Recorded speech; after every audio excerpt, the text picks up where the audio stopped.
Hey everyone, it's Alexander the Real Mr. Robinson. Welcome to the channel. This is my review for Superman Unbound, which is based off the 2008 run called Superman Brainiac, done by Geoff Johns. I haven't read it myself, but a lot of fans tell me that it's one of the best Superman runs ever. So the plot to this movie is that Superman and Supergirl encounter this super being named Brainiac, how many times can I say super, who pretty much goes from world to world, collecting cities, putting them in a small jar, and then pretty much destroying their world later on. And it's up to Superman and Supergirl, who the latter has a history with Brainiac, to stop him and try to save these tiny cities and give them another chance of living. So continuing on my journey to watch a bunch of DC animated movies that you guys have recommended, I decided to hop into a Superman movie. I've already reviewed two Batman movies, two drastically different Batman movies, so I figured the next logical step was to watch a Superman movie, and I decided to go with this movie, Superman Unbound, just based off of the reception that the original source material has gotten. And plus, I figured it was a decent opportunity for me to try to learn more about the character of Brainiac, because Brainiac has been a character that we've been wanting to see in the Superman movies. Like, let's get away from Lex Luthor or General Zod and focus on other Superman villains. Still hasn't happened, but fingers crossed that one day we get Brainiac. And my only frame of reference for Brainiac is Superman the Animated Series, where he starts out as Krypton's supercomputer who just allows the planet to be destroyed to save his own ass. This interpretation of Brainiac is very different than what I'm familiar with the animated series. But at the same time, Brainiac actually proves to be a very threatening villain. John Noble, who does the voice for Brainiac, is very threatening. And also, Brainiac can be quite creative with his words. Not to the point where he actually swears or anything, but he is not shy of calling Kal-El's love for humanity and Earth disgusting and pathetic. He is just downright cruel, but at the same time he can be quite overconfident. He's very narrow-minded and doesn't see a grander picture the way Kal-El does. One of the other things that I actually really liked with this movie is all the stuff that they do with Kara Zor-El, aka Supergirl, because in this movie they established that Supergirl has just gotten her powers and she's clearly not been on Earth as long as Kal-El has.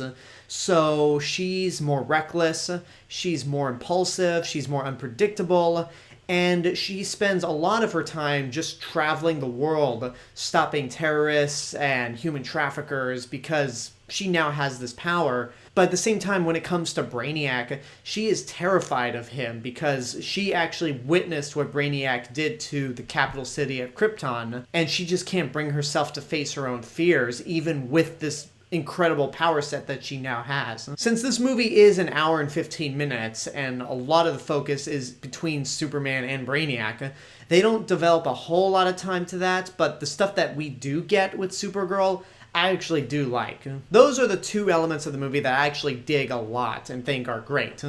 The action scenes in this movie are actually pretty good. They're not as inventive or creative as Batman Under the Red Hood, but then again, it's a different type of action because it's Superman, not Batman. But I just didn't think there was that much creativity put into the action scenes. Just punching robots, throwing giant objects, flying all over the city. It's typical Superman action, and it's definitely serviceable. The rest of the voice acting is pretty decent as well. I already talked about John Noble as Brainiac.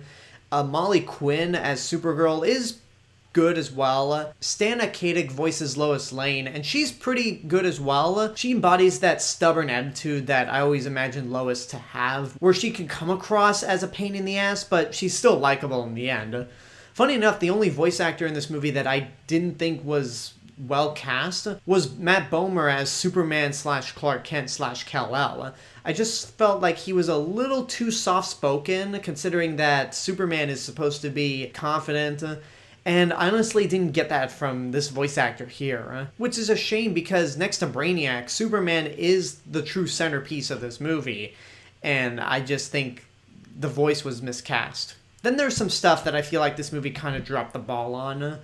The animation itself can be a mixed bag. I already talked about how good the action scenes are, but the animation just doesn't really work all the time, whether it's in an action scene or just sequences where people are talking. For example, there's a lot of shots in this movie where there's no animation at all. It's just a still frame, and sound effects and voices are just added in. There's one shot during the film's climax where Superman is speaking to Brainiac and his mouth isn't animated. And then there's one shot in the action scenes where the perspective is just so wrong. Superman is basically punching a Brainiac drone, but the perspective between how far Superman is from the Brainiac drone, it looks like he just turned into Mr. Fantastic, to where his arm just elongated to punch that drone.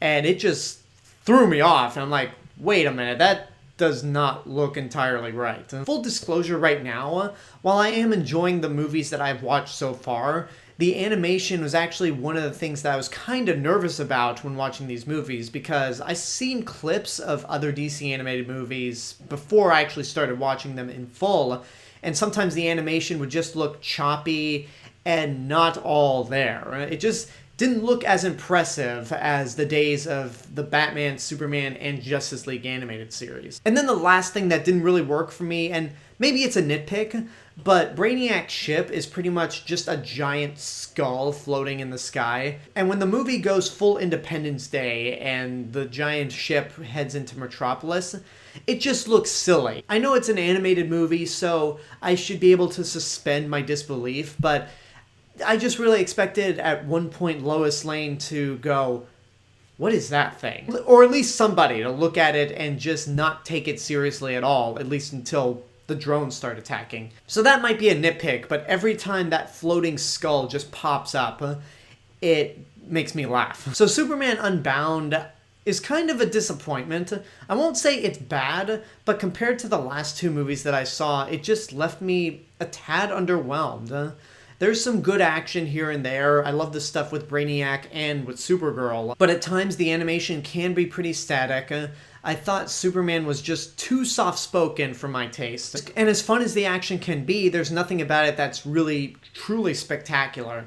So I would say it's good, but it's really not all that great. It's fun, and if you're a Superman fan and you haven't seen it, I don't think you'll be disappointed, but I just didn't really find it to be as good as the last two DC animated movies that I've reviewed. And there you go, that's my review for Superman Unbound. Now I want to know what you guys think about the movie. If you've seen it, what did you think? Whatever the case may be, let me know in the comments below.